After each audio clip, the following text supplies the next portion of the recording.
Hi, and welcome to Axelbank Reports History and Today, conversations with America's top nonfiction authors and why their books matter right now. I'm Evan Axelbank, and today we're going to speak with Dr. Elizabeth Block, the author of Beyond Vanity, The History and Power of Hairdressing. This is her second book. She's a senior editor in the publications department at the Metropolitan Museum of Art. Thanks so much for being here, Dr. Block. Thank you. Before we start our interview, I want to invite listeners to our Patreon page to ask for your support in keeping the show going. Go to patreon.com/AxelbankHistory. We will donate part of your contributions to a charity for children's literacy. For 50 years, my mom, Suzanne, has made a living as a hairdresser, carefully and expertly cutting every strand of hair on her customers' heads as she's helped young and old, rich and poor, male and female, or whatever their pronouns are, go off into the world and feel better about themselves. She's likely helped more than 100,000 people feel better about themselves. And once those people are out and about, the haircut doesn't just make the customer feel better, it shapes the opinions of the people that they meet. So, first of all, Elizabeth, let's dedicate this episode to my wonderful mother, Suzanne. And second of all, I want to ask, who are the first people that you can document, that we can document, who said how our hair looks matters? Well, I love dedicating this episode to your mother, and this is really where women's history becomes important. It's these micro histories, right? These stories of individual hairdressers that change people's lives. And, we're here in the 21st century, but my work takes me into the mid 19th to late 19th century. And there were women entrepreneurs, women hairdressers, owners of salons who were doing what many of our heroes are doing now and increasing people's confidence and making them look the way they want to look through hairdressing. So, how far back does it go? Do we know? Are we able to document when the first official haircut was given? Well, that would probably be all the way back in ancient Egypt, and we could hairdressing has a long history for sure, and so does wig making. But where I get interested in the topic is really early 19th century. But 19th century hair is much more contained than what we think of from the late 18th century. In the late 18th century, like in France with like Louis the 14th, Louis the 15th, so like literal big wigs of aristocratic society. Powdered wigs from the late 18th century. I mean, that's where I would give the power of hairdressing really starting. And that's where we see the political power of having the money to buy the finest wigs. And it was mostly the men who were doing it in late 18th century. And then 19th century really becomes women's time with hair. This book, as you said, focuses on hair in the 19th century, in particular 1865 to 1900. What is it about 1865, the Civil War, that creates a certain dividing line for you? Right. So this is my sweet spot, my like American history background. I love the period right after the Civil War. So 1865 to 1900, turn of the 20th century.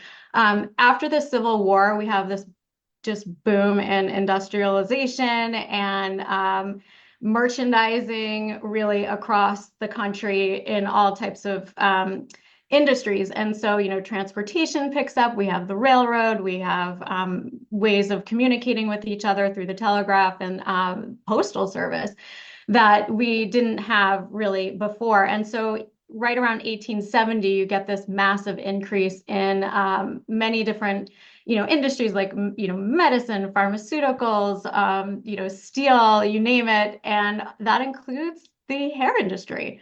So that's where I get really, really interested because also print production picks up and newspapers and magazines get really interesting with their visuals. So this is where the advertisements pick up for hair products. Before we get too far in here, I want to ask, what do we need to know about the science of hair, how it grows, what it's made of, what color it is, and how it can be artificially shaped? I think it's interesting that it doesn't hurt, right, when you get a haircut. I haven't had one in a long time, but I do shave every day, and you can do what you want with the hair, and the hair itself doesn't hurt. So what do we have to know about the science of it in order to understand the history and the cultural import of it? Right. So hair is a material that is, dead matter once it's out of your scalp. And it's interesting that you ask about the science of hair because in the 19th century, especially, there's really a lot of there's a lot of grappling by scientists to try to figure out exactly what makes the hair grow. And you see all these scientific treatises that are really pseudo scientific treatises about how the core of the strand of hair has organisms in it and how you need to keep that healthy. So there's a lot of pseudoscience happening, but it was clear that people were concerned about keeping the scalp healthy and getting the hair to grow. This is for women of middle and upper class of the upper classes in the United States. You wanted to make sure that there was such a concern with hygiene in the period. You wanted to make sure you were keeping the scalp healthy. And, this is something that hairdressers today, including your mother, will know a lot about. It's like all the products on the market today are about like scalp health and like keeping there's a million different tonics out right now and oils and treatments. And it's really more similar to the 19th century than it is different.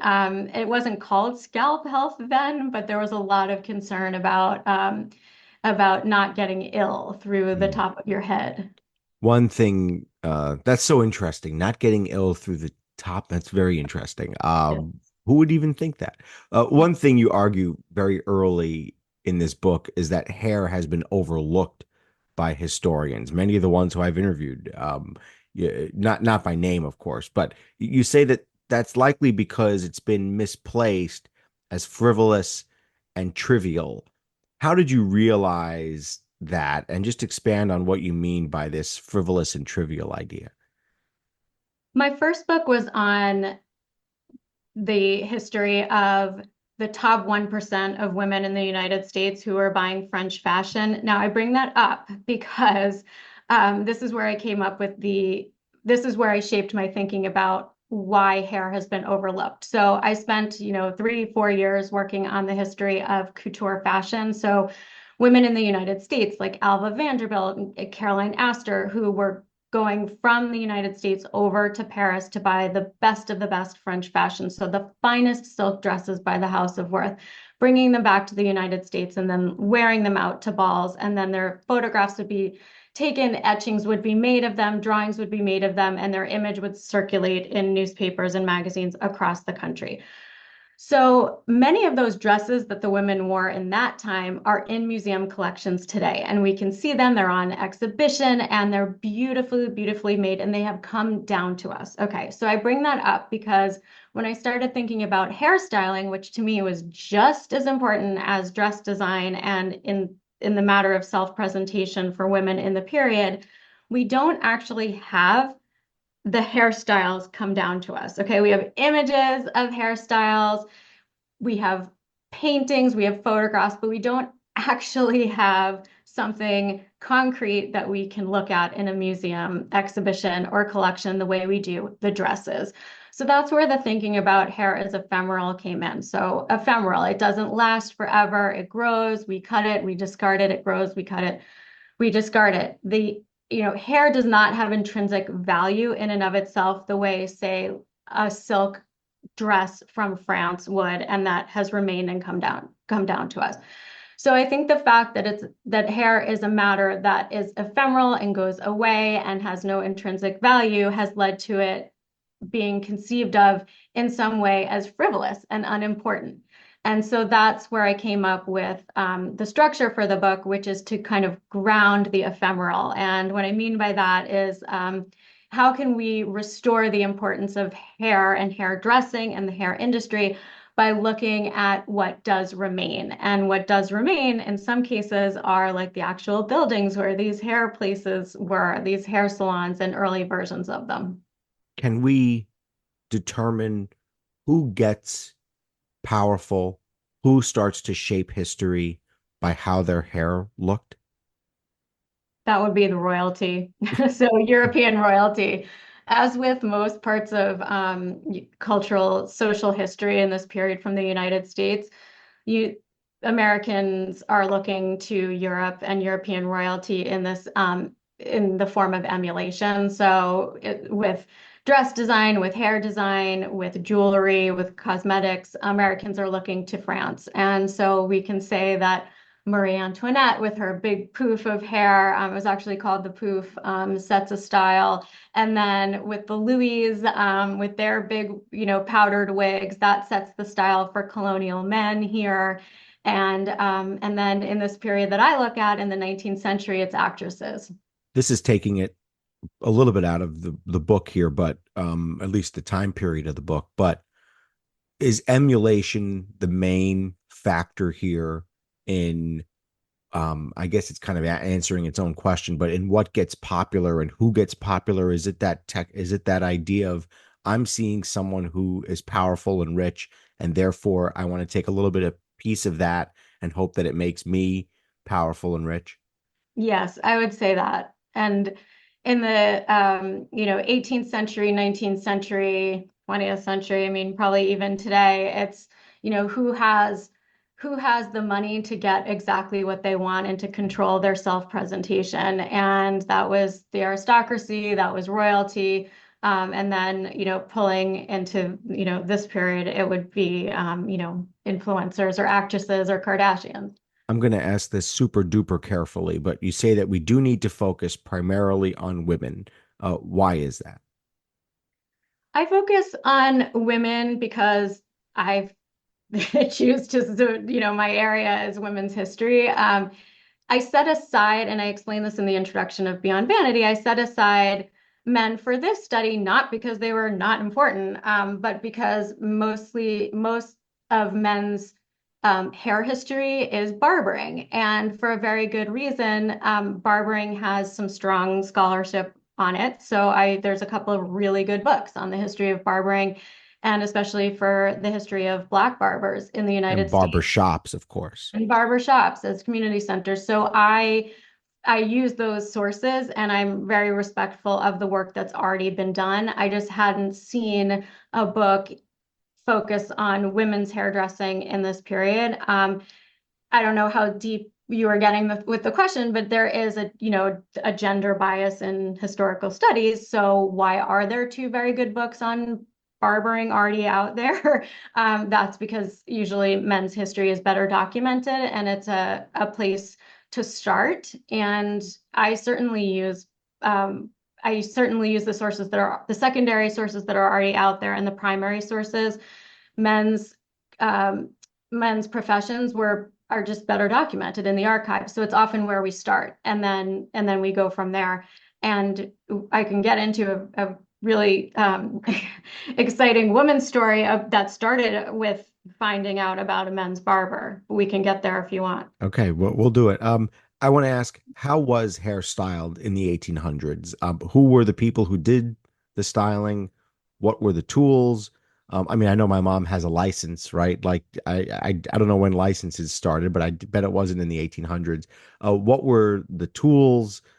How important were the tools in terms of who can access them, right? Because there are tools out there that I'm sure not everyone could afford.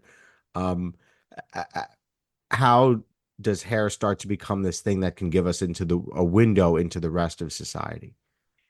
Hairdressing professionalizes in Europe before it does in the United States. That's probably to be expected. We were talking about, Europe has a much longer history with professionalization of trades than the US. So the US comes after Europe in this sense. So hairdressing professionalizes in France early on in the 1700s. And then the United States, in that model of emulation we were talking about, professionalizes hairdressing much later. So we're talking, this is after the Civil War, and that's why this period gets really exciting. So how does a trade get professionalized? Well, you set up schools, you mentioned the licenses. So the first hairdressing academy starts in Chicago in the 1880s. And then the other way that a trade professionalizes is puts out professional trade journals and newspapers. And those had started in France. They're and England. And in the United States, the hairdressing trade journals, and that means a newspaper that's written by hairdressers for hairdressers, that those start to happen in the 1880s as well in the United States. And I was able, through my research, to look at a few copies of this journal called American Hairdresser in the library at FIT, the Fashion Institute of Technology. And that was one of the highlights of this whole journey, was to actually like turn the yellowed and crinkled pages of four, there were only four existing, of the journal American Hairdresser. And that is where I really started to first hear the voices of the actual practitioners that I so desperately wanted to hear And in order to get this multiple perspectives here. and were there scissors and combs and things like that? Oh, yes. So tools of the trade. Scissors. I mean, someday I was just talking with a friend the other day. I think I'm going to write a cultural history of scissors because there's so much there. Yes, scissors. I mean, so you start with, sometimes they're called shears early on. So scissors specifically for cutting hair, and then curling irons. So early versions of curling irons are basically heated tongs, and they look like they look like a flat curling iron pretty much. And there are many stories in the diaries and letters of women of being very careful with these heated tongues if they're doing their hair at home. You could also go to a hairdresser, and there was very famously this Marcel Grotteau. He was a French hairdresser who had a certain kind of curling tongue that would undulate the hair, and undulate just means wave. Like a temporary perm, if that makes sense, of waving the hair. And he started the very famous Marcel wave style. How important are mirrors and the invention of mirrors in all this? Okay, I love this question. Mirrors are so present. They're central. They're looking at your reflection, looking at your work. Mirrors come into play in American interiors in the domestic space pretty early on. So, early, like we'll say early 1800s for the moment. And then in the business space for hairdressers, there are incredibly rare images that I was able to locate in libraries and reproduce a couple of them in the book, of mirrors in certainly in barbershops, and then in salons for women, where you would be getting your hair done in an individual like workspace. And you had your reclined chair that you would order out of, that the owner would order out of a barbering catalog, and then individual mirrors for each client, just like we do today. The crazy thing is, we, meaning people, lived for eons without Yeah. mirrors. People had to find a reflection in a pond somewhere, and even then it wasn't so good. People didn't know what they looked like. That's crazy to me. Oh yeah, so I love that line of thinking. I mean, people were thinking more of how they were presenting themselves out into the world, and as mirrors became more, more accurate and more less, like for lack of a better word, tarnished, then you would get a more clear reflection of yourself. And don't forget photography, which starts on a mirrored surface with daguerreotypes. You really had to trust your barber back in the day, I guess, right? Oh, trust me, it looks great. Oh gosh, you're right. That word of mouth, that yes, Yeah, yeah. yes. Uh, excuse me. What were your sources for this? You got into your sources a little bit here, but how did you, I mean, you put all this together. What types of things did you find? Diaries, newspapers, Oh gosh, I get completely advertisements? lost. Yes, all of that. So women's diaries, women's letters, women's periodicals that were circulated. So Ladies' Godey's book, Peterson's magazines, Frank Leslie's magazines. These were all for middle class, upper middle class women that were affordable, and they would come out like bi-weekly, and you could get the styles transmitted through those magazines. And as you said, I work at a major museum here in New York, and we have a wonderful library called Watson Library. And I can sit, I mean, have a job to do, but during my time off, sit and flip through these magazines. There's no better way to get a sense of what was on women's minds, what styles they were looking at, and the advice columns, them looking at those magazines. I also spend a lot of time looking at advertisements in the back of the magazines. As you mentioned, this is the best way to get a sense of what products were out there and what what was being merchandised to women. A lot of the advertisements are helping women think about buying their products so that they can reverse their gray, so that they can reverse thinning hair. And there are a lot of correlations to today. I also like trade cards. Trade cards are basically calling cards that were put out by individual businesses.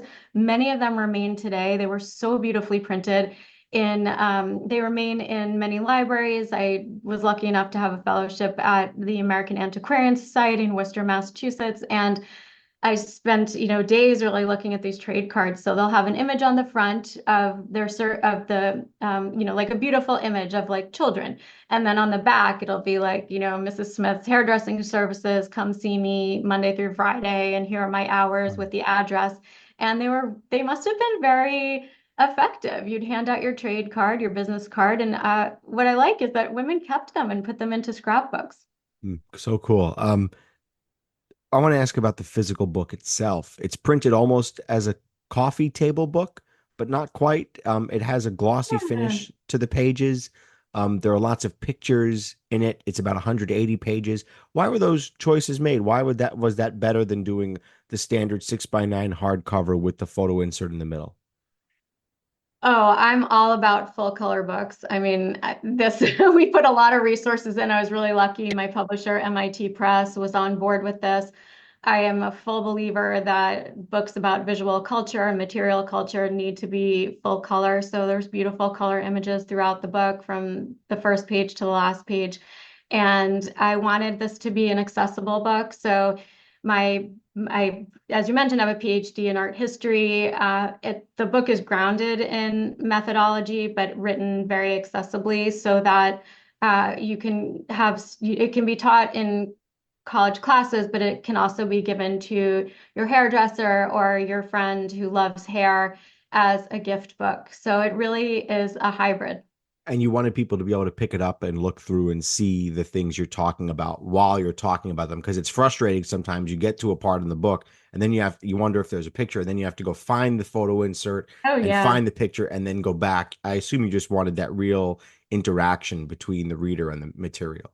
You got it. My day job is a book editor, and I'm always constantly thinking about the experience of the reader. And yeah, I am not into having readers need to flip or go to like a color insert in the middle. I want those images from beginning to end.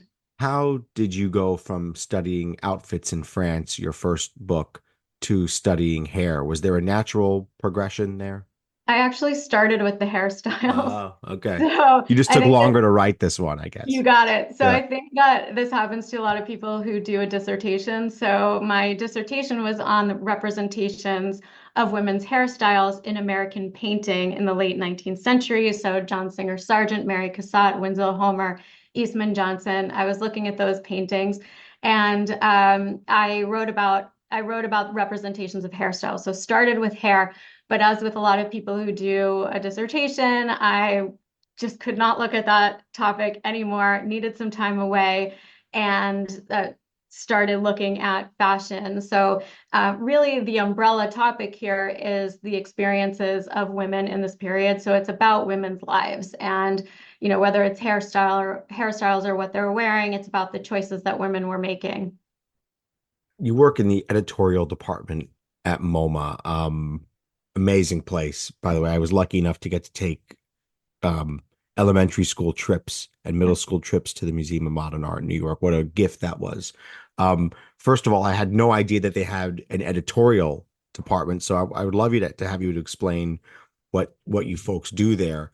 And second of all, how does your exposure to art? I mean, I assume you're in the museum basically every day. How does your exposure to all that art impact your study of hair?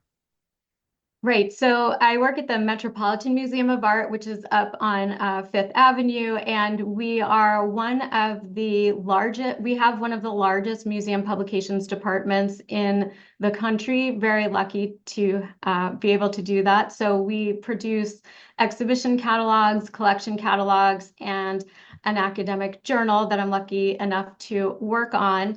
And so I work with the reproduction of artworks all the time, and with making sure that what people are saying, what people are writing about the art is accessible to the general reader, which is very important to me. And as far as my art history degree and looking at art, I mean, I wander the halls like, as much as I can, go into the galleries as much as I can and into the library. My favorite place is the American Wing. I was just in the other day. The galleries are being rehung, but my specific favorite paintings by John Singer Sargent are still on the wall and not behind construction. So yeah, lucky enough to be able to look at what I need to look at. And standing in front of paintings is where I get these ideas. I mean, if lucky enough to stand for 20 minutes in front of a painting by John Singer Sargent of, upper class woman and her husband. I'm thinking specifically of a painting called of Mr. and Mrs. Phelps Stokes from the late 1890s, in which the woman is she's the new woman of, is ready for the turn of the century, and she's in sort of like a riding outfit about to ride horses, and she's bareheaded and she's holding a straw hat by her side, and just like looking at her, she's looking directly at us, at the viewer, and that's where I get lost in what she must be thinking. Do you think art accurately portrays hair?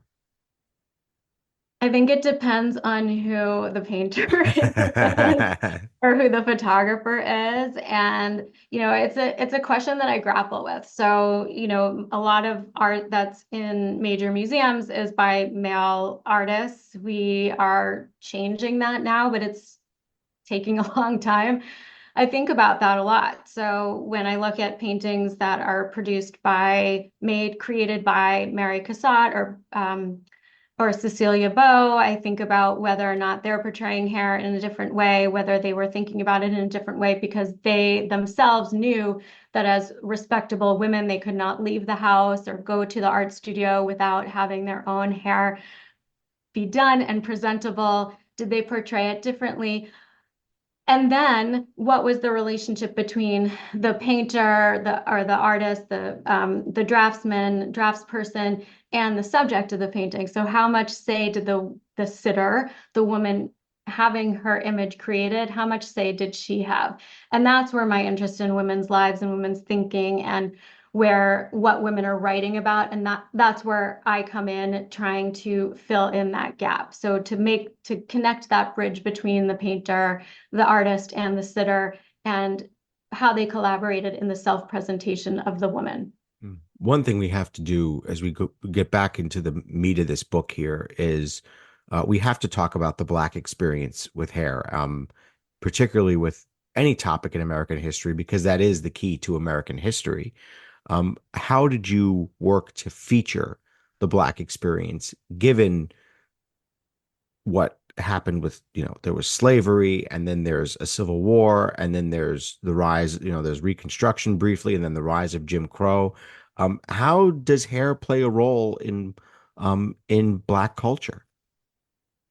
This book looks at hair of all women. So Black women, mixed race women, white women. That was very important to me. It's like you said, this is American history. This is right after the Civil War. Racism is rampant and discrimination is rampant. And that comes right into the language of hair, both written, spoken, and in the imagery. And so I take that on directly in the book. One of the ways that I got to the racial aspect of hair and its presentation and how it was talked about was looking at Black and mixed race women who were working in the hair space. And one of the heroes of the book is Christiana Carteau Bannister, who is of African American descent, of Native American descent, and she's working in Boston and Providence. She starts about right she starts before, I mean, she has like an early version of a salon in Boston. That's a space for talking about emancipation, like talk about salons and barbershops as social spaces and political spaces. She is taking this on with her husband, who was a landscape painter, Edward Mitchell Bannister. They are free people. As far as we know, she was never enslaved. Her family was free in the North. and she starts doing hair and makes enough money doing hair in New England to support her husband switching his career from barbering to landscape painting. I mean, it's an incredible story, and I think that I was lucky enough to be able to trace her pretty closely, and the way that I traced her business is through the advertisements that she was placing in the Liberator newspaper in Boston. So this is a real, a paper that's looking at ending slavery and looking at emancipation. She is advertising her hair services in it. So one of the ways to, temper how we look at, enslavement in the period, the legacy of enslavement is looking at how there were people resisting and people who were making their way in a very racist space, which was hairdressing. So, the language is awful. The language is awful. I mean, reading these newspaper reports, words that are used about Black and mixed race people's hair, you get words like woolly, a lot of terms that connote, an animal aspect. And then you get words like kinky for very like textured hair, very curled hair. And you see these words a lot in what we know as missing person advertisements or runaway slave ads. But what I do is I use them as a way of resisting what was there. So I look at the terminology, and then I look at how people were like reclaiming the terminology. And so that's where this sense of, women using hairdressing as a path to empowerment comes in, is that they're reclaiming, people like Christiana Carto Bannister reclaiming some of these words and like turning them around and using them in their own advertisements. How does location of where hair is being done play an important role in revealing to us what was happening in the rest of society? Well, in this case, in New England, you had a very liberal group of freed people who were meeting in barbershops and salons and talking about ending slavery and disseminating information and doing the hair of people of all different backgrounds. And they're aware of everything. I mean, they have family coming from the South up to the North, and it's all, I mean, there's never like a divide in, geography. There's not like one line that says, the North is free, the South is not. I mean, everything is, with everything is the communication, everything's being, circulating. And then there are people who have to do hair in secret, and there are slave cabins, and there are other things. Then there's also starts to be commercial hair establishments. So how does that reveal to us the strata in society? Right. I mean, in the book, I look at how enslaved people would have been claiming time. I won't say stealing time, but claiming time during their week, which would have been on Sundays, probably an hour or two that they would have had to clean and dress their own hair in their own quarters in on plantations in the South. And this is where, Black studies, where some of the forward thinking scholarship in Black studies comes into play.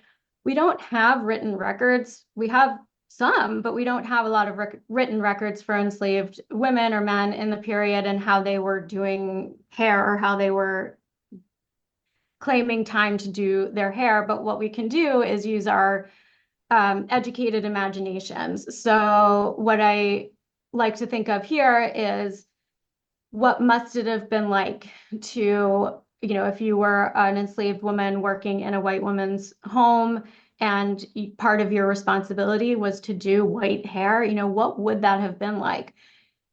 How different would that hair have felt in your hands? You were being asked to do a style for white hair that maybe wasn't something that you thought of as beautiful.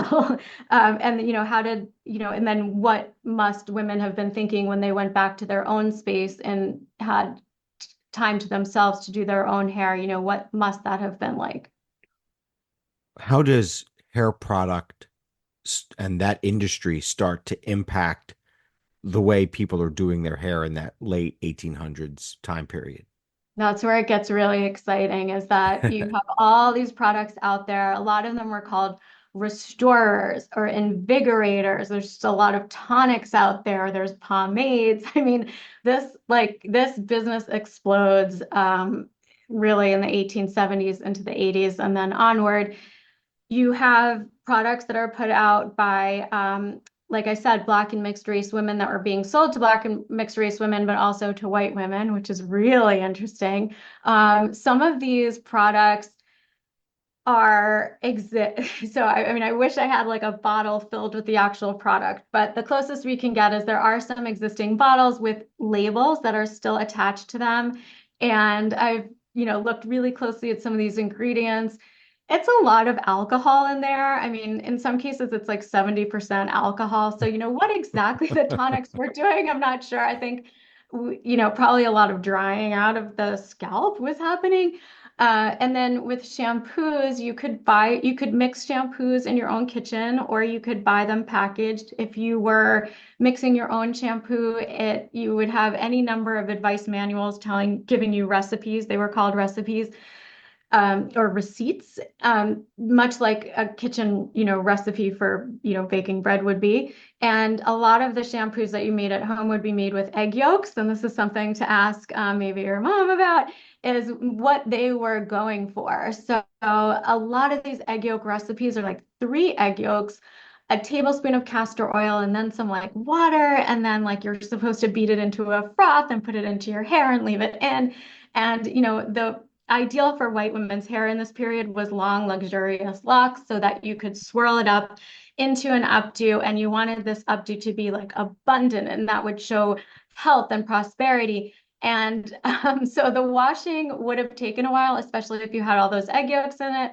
And, probably they were just like dumping buckets of water if they didn't have running water in the home to try to get that out. So there wasn't a whole lot, like wash day was a big deal. You were probably washing your hair once every 2 weeks.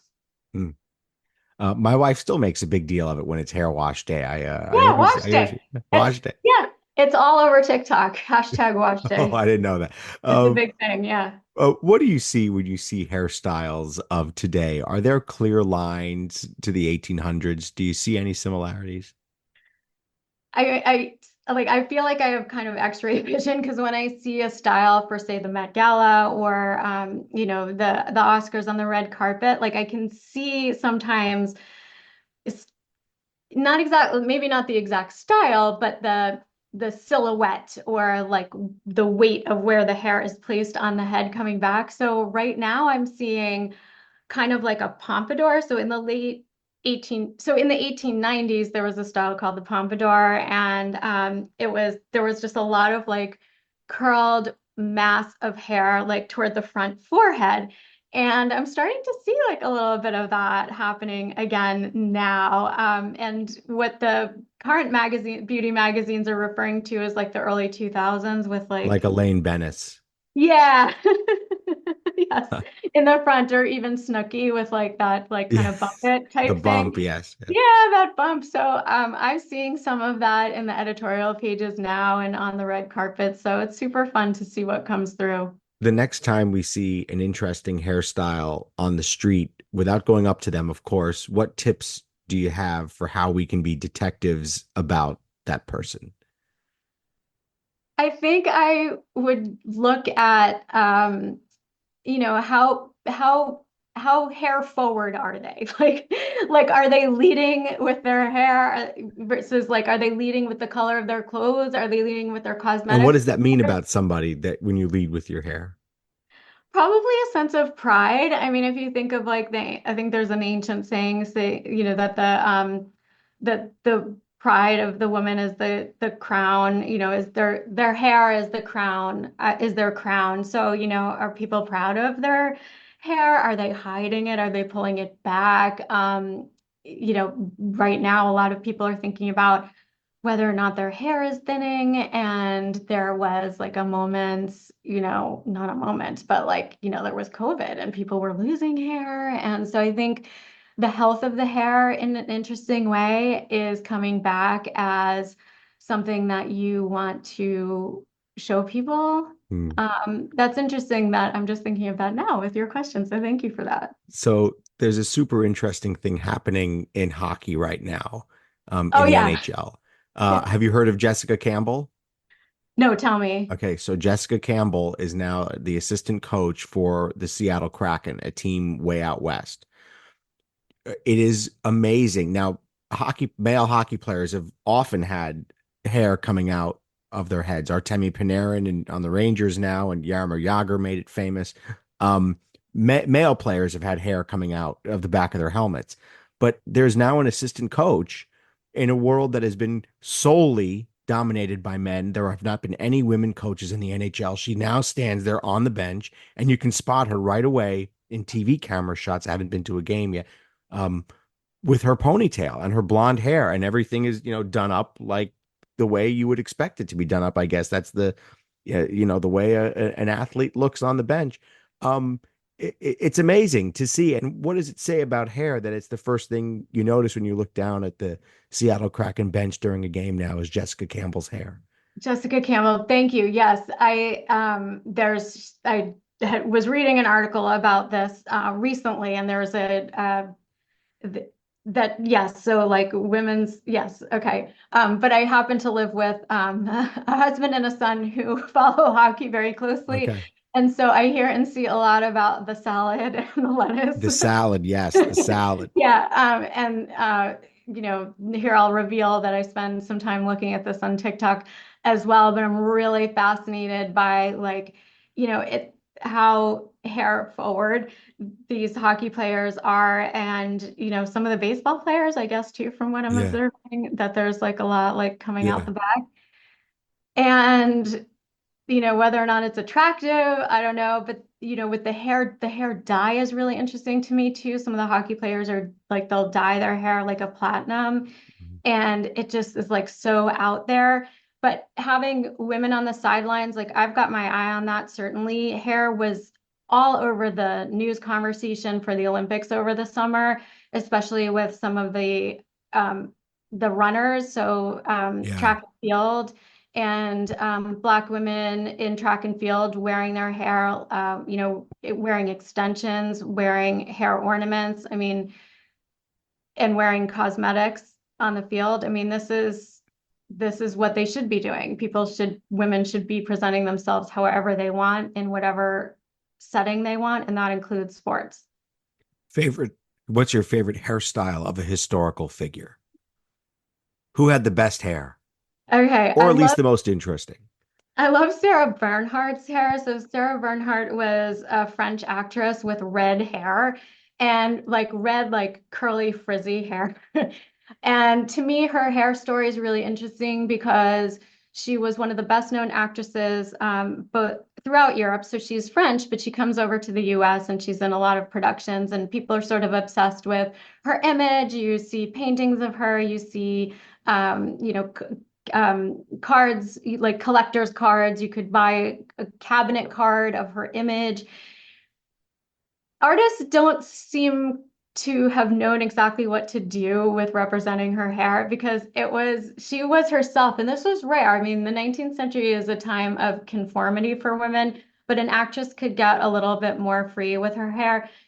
It's kind of like her hair is kind of like a red halo around her, and she's just out there doing what she wants, and painters don't quite know what to do. So in some images, you see this halo of frizzy hair, and other ones, interestingly, they've straightened her hair, and she was of Jewish descent. So the straightening is really interesting. And so she, to me, is a hair icon of the time period. We are taping this episode right around a presidential election.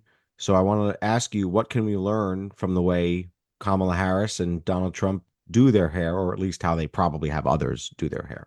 Okay, well, I'll focus on Kamala Harris, and I'll say that she famously speaks about her silk press. So she straightens her hair, and she's done interviews about her hairstyle. So it's straight with like a little curl toward a wave in the middle, and then towards the ends at shoulder length.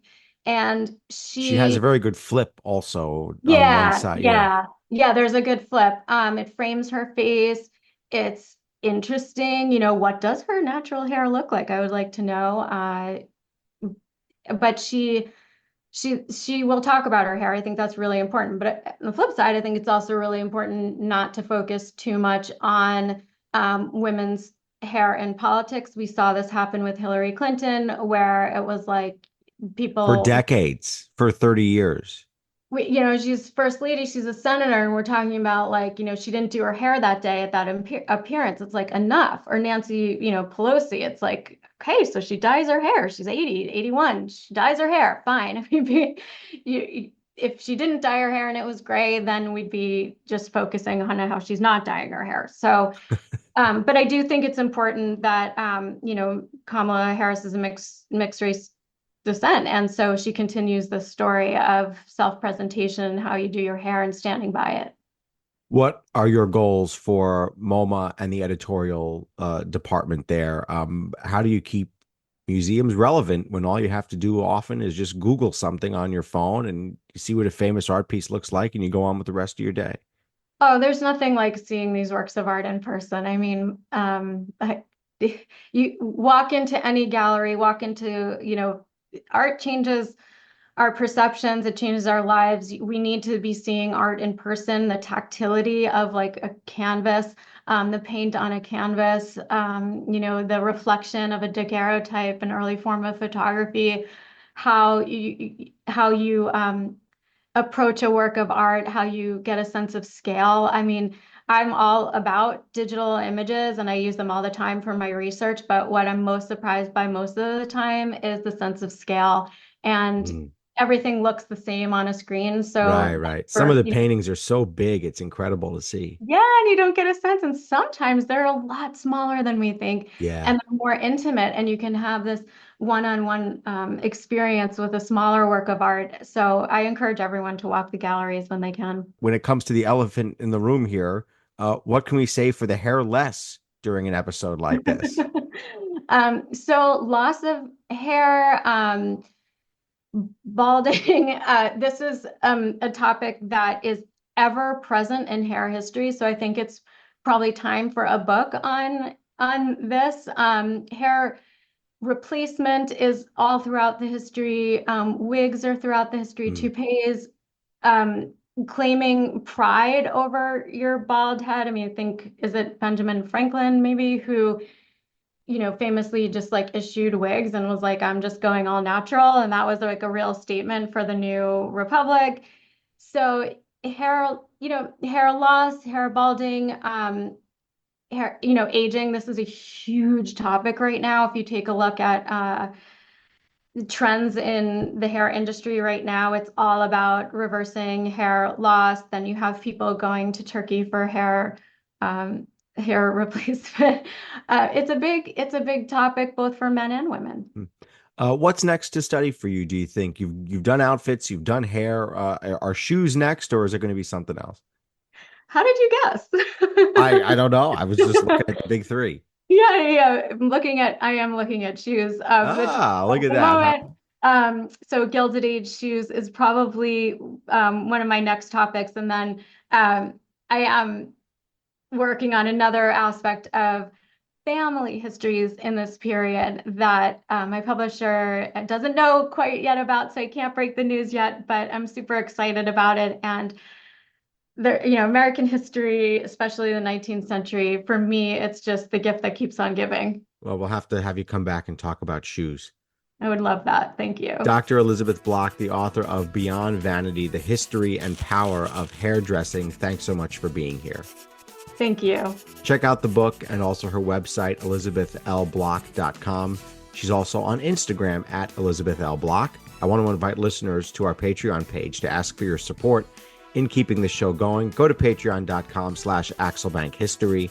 We will donate part of your contributions to a charity for children's literacy. And thank you for listening to Axel Bank Reports, History and Today, conversations with America's top nonfiction authors and why their books matter right now. Check us out on Facebook, Twitter, and Instagram at Axel Bank History. We update those with clips from the show guest announcements, and book recommendations. See you next time. Thanks.